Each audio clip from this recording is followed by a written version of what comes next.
Sorry, Kim, I've got nothing against you, my friend. But when she tried to laugh, it was honestly scary. She just laughs like this. Ha, ha. I have to ask it as a social history, but it's like obvious. I'm like, you look 80, but you are 50. Normalized to look like a doll, to look literally 10 years old forever. Whatever. I don't know. I wish we would just give up on this, like, I want to look like a baby forever. Kind of scary. Anyway, this muscle here, forehead muscle that goes, if you had no skin, dead. You'd be deado. Dead.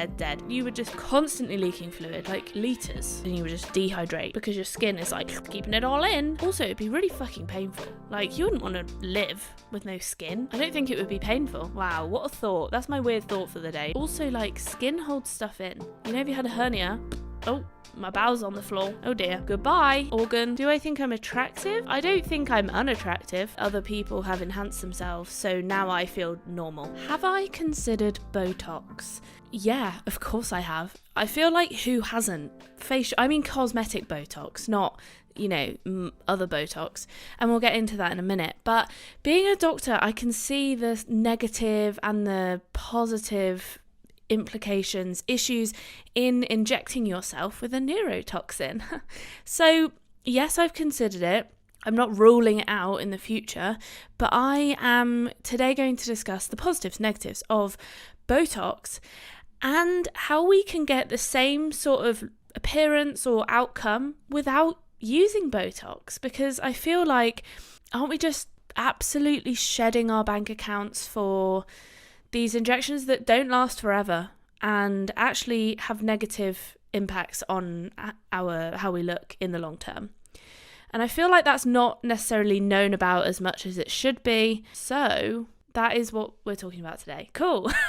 Hi guys, welcome back to my podcast. I'm Dawn, I'm a doctor, and I discuss all things positive and happiness and wellness stuff, and I'm currently going through a bit of a phase of reviewing current healthcare trends, and I'm kind of loving it. So the other day we did caffeine. It's not really a trend, but everyone drinks caffeine, don't they? And today we're doing Botox, and I kind of want to do fillers as well, because fillers scare me a lot. Have I thought about them? Yes, because everyone's got these like absolute like doll lips, right? I'm gonna call them doll D-O-L-L, doll lips. It sounds like I'm saying dull lips. Doll. The more I say it, the weirder it sounds. Everyone's got these doll lips, and as someone who puts himself on the internet, I'm feeling a little bit like, I don't want to say FOMO, but I am feeling a little bit like, oh, I don't look like the rest of them. And it's like, well, attractiveness is thought to be a positive thing. And do I think I'm unattractive? Well, that was a confusing question. No. Do I think I'm attractive? I don't think I'm unattractive. But I'm also like, I recognize that other people have enhanced themselves, so now I feel normal. And maybe that's not a bad thing, but obviously I have considered it. You know, I take pictures of myself, like most people do, but you get like used to this normal, like heavily pouty lip, and you're like, like, not that mine are small, but they just aren't like big. Anyway, that's not what we're talking about today. We're talking about Botox. Let's talk about my wrinkles, all right? I don't have loads of wrinkles, I'm not going to lie. And that's not me showing off, but I am trying to keep them under control. My forehead is in particular one that is looking a little bit risky. And I have thought about it, but I've thought about it a lot, and I've thought about it, and I've thought about it, and I've thought, no. And I'm going to tell you for why today. So I want to talk quickly about the history of Botox, because it wasn't just like, oh, wham bam, thank you ma'am, we found it and we're going to inject it into our faces. It actually started when people were eating bad food, or like off food, and then they got this food poisoning basically, which caused, and back then I think it was like the 1800s, we didn't really have great medical care, so probably a lot of people died. Basically, you end up getting this potentially, not everybody dies, but potentially fatal form of food poisoning, where all of the bacteria that you've ingested releases this toxin, Botox, botulinum toxin, botulinum toxin, And it basically paralyzes your muscles. I mean, you kind of need muscles to live. So if you're paralyzed, and it's not just like the movement, you know, you're not just like lying there paralyzed, it like paralyzes all of your muscles. And if you think about what is an important muscle in your body, the heart, that is literally a muscle. So like, yes, you can get neurodegenerative conditions that paralyze your arms or limbs and stuff, and you know, like MS, for example. This is it's not selective. So you stop being able to breathe, you stop being able to like open your eyes, stuff like that. So nicht gut, very nicht gut. I sound like Bridget Jones. Then it started to be used for squint. So so basically where one eye doesn't look in the same direction as the other eye. And if you inject the one that's like overworking, you can get the other one, as in, it's really hard to explain without you being able to see. Let's say my left eye looks inwards. That means that the inside muscle, the one that's next to my nose, is pulling more. So if you paralyze that one, then the eye is going to move more to the middle.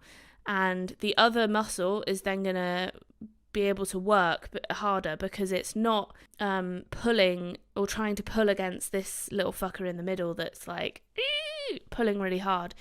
So I think that's the theory behind it. I didn't look that up, but that kind of makes sense in my brain. And then they started using it for medical purposes. This happened in 1978, not that long ago. But basically people started using it for medical conditions which are related to overactive muscles. So we currently use Botox for, let's say people have like a, what do you call it? Like a contracture, but I don't want to call it a contracture. A spasm? Anyway, tight muscles. You know when people are like with cerebral palsy or whatever, they have really tight muscles and they end up going into like, I don't want to call it spasm, but you know what I mean, contracture, where you might not know what I mean because I'm doing it on the film, but looking a bit weird. So yeah, you end up, I'm doing that because that is the typical position that you go into. You end up bending your elbow, bending your wrist drops down and sort of curls around, and your fingers like curl up as well. That's just the typical position. So if you then inject the bicep, which is contracting, then you can relax the muscle and you can then straighten your arm. Great. You can also get Botox injections in, some people have like jaw, like really tight jaws. Not like a lock jaw, but like a really tight jaw and it's like painful. You get like headaches, and you can also get it for headaches at the back of the neck or the front, because if your muscles are constantly tight, that's going to be painful. The other thing you can use it for is overactive bladder. I talked about that in my last episode. How topical. I've never had that, but because obviously then you can go into retention. That is one, or like you can't wee basically, because your bladder doesn't contract. Not an issue I've ever had, my friends. But if you obviously inject something with a paralyzing neurotoxin, then it might not empty fully and you can get UTIs and stuff. But anyway, so then we started using it for cosmetic reasons, because we were like, if we stop using the muscles, then the contractions cause the wrinkling, right? So if we stop the contractions of the muscles in the face, then your forehead's going to stay still. The most common place is probably the forehead, and you're not going to get the forehead wrinkles. So I think there are some positives. You know, there are especially medical positives, the ones that I've just mentioned, but there are physical cosmetic positives as well. So Botox obviously offers like instant results. Like it's instant. You don't need to wait. You don't need to wait for any swelling to go down. You don't need to have massive surgery. It's reversible, and well, not reversible, but it reverses over time, usually 3 to 4 months, and it's like, I'm gone. So if you don't like it, you just go, okay, well, I'm only gonna wait 3 to 4 months and then I'm back to normal. But obviously you do then have to wait 3 to 4 months. Not ideal, but not awful. You know, it's not like, oh, I had a nose job and then I don't like it, because that's quite a common problem. A lot of people that have cosmetic procedures, they have them because they have a huge distaste for how they look. So then when you change that look, yes, sometimes it's positive, but sometimes they still don't like themselves. So then you're in this like, well, I still don't like myself, so what am I doing next? So forehead lines, frown lines, and crow's feet at the eyes. Also, you can get wrinkles here. I don't know if they inject there though, because then you won't be able to smile.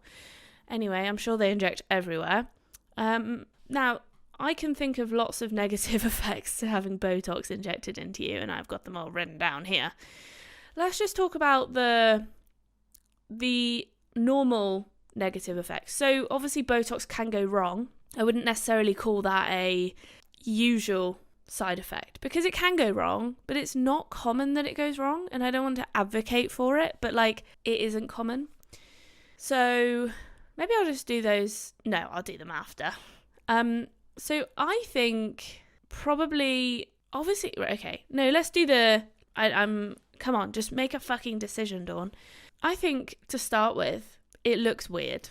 Okay, I started watching Keeping Up with the Kardashians. I stopped watching it now because it was just fucking cyclical. I was like, this is so unnecessary, all this drama. And it's like obviously fake, right? I'm sorry, it's obvious. As someone who creates videos, I know that it's obvious because I can just see it. And also, I started to like hyper notice how frozen their faces were, and it looks so unnatural. In particular, Kim. Sorry, Kim, I've got nothing against you, my friend. But when she tried to laugh, it was honestly scary. I was like, she just laughs like this. Ha, ha. And it's like, oh my God, you literally can't move your face. So it's rare that you see them like actually let go and laugh and like be like, oh, I don't know. Maybe it's just not that funny. But maybe they just don't laugh that much on camera. But even just like a small like, ha, you know, they're just like, ha, ha. Okay, I'm sorry if you can't see this on the video. If you can't, you know, if you're just listening, I am just go and look up Kim Kardashian on Google and you will know what I mean. And maybe even, I'm sure people have done videos on YouTube about it. Maybe go check that out, because it's kind of scary to watch. And also because I see so many humans, being a doctor, I see thousands of humans a year. Not just like walking down the street, but like just every day. You know, I talk to them. I see their facial expressions, and I read a lot from people's facial expressions. But when you watch the Kardashians, you're like, I can only really tell what you're thinking by what you're saying. Like, I don't actually know, you know, maybe body language, but your facial expression is difficult. Very, very difficult. And I don't want to like pick on them specifically, but everybody knows who they are. And I would say they are the lead people that you think of when you think of celebrity, influencer type thing who has a lot of cosmetic surgery.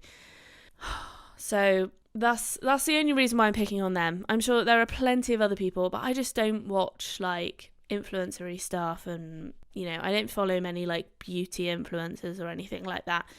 Nor do I go on Instagram and look at like Instagram models and stuff. So yeah, one of the main issues is the frozen look. I would also say social confusion. This is one I've made up myself, but I am fucking confused. I'm like, what are you thinking? I can't tell.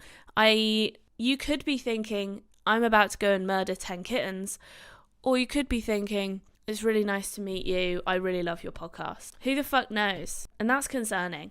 So obviously these side effects are temporary, but most people just get top-ups, especially people with lots of money, especially people whose appearance is important to their brand, to literally existing, because that is, their brand is basically beauty. Like that, they're like beauty standards.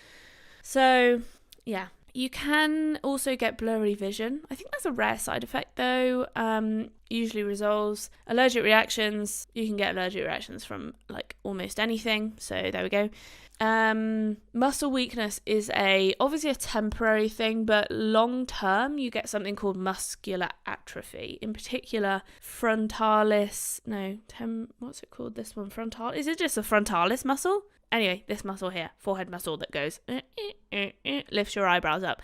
Also, I'd like to point out, whenever I see somebody now, I know when they've had Botox. Like, I know. I feel like I look for it though. I don't know, but I can just tell. Like, and I think I said, what's worse is when you can see it's worn off on the lower portion, but the top bit is still frozen.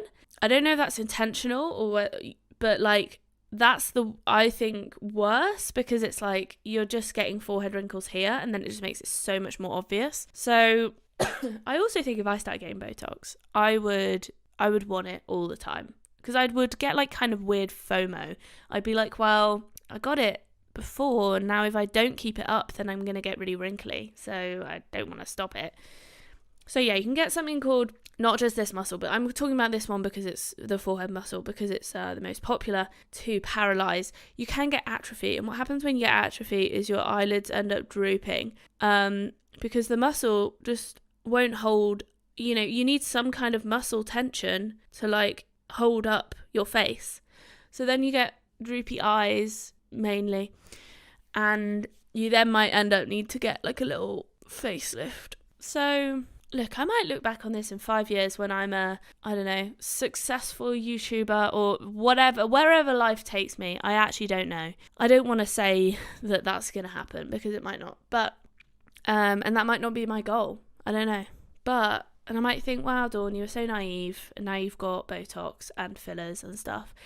But I like to think that won't happen. Now, I live in the UK. Like, not that many people get it. I am in a cohort of people who are, I would say, very health conscious doctors. There are some doctors I know who have had it, mainly because I can see it or they've told me. There are some nurses, but I would say few and far between. And also, we're in a caring profession where people want you to look like you've got a fucking, emotion. So there we go. You can also get issues with Botox going to other parts of the body. It's super, super rare, like almost unheard of. Basically getting botulinism, which is that's the effect that you get when you get poisoned with Botox, basically.